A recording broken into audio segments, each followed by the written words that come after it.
Hi, Ken from Alliance Manufacturing. I'd like to give you one of my SWEET messages. SWEET, S-U-I-T-E, sustainable, unique, innovative, timely, and economical. Today I want to talk a little bit on a personal note, and I want to talk about burning wood.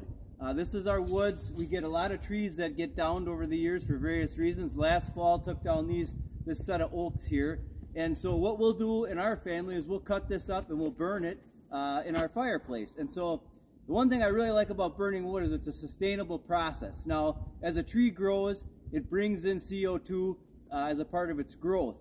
And when a tree dies, it decays and it releases carbon. So it's really a carbon neutral process because that carbon is going to be released whether it's decaying in the woods or it's burning in your fireplace. So it's a highly sustainable process. Now we use about 25% wood, and the other 75% of our heating is through geothermal. Again, a very sustainable process, and I'll talk more about that in a future episode.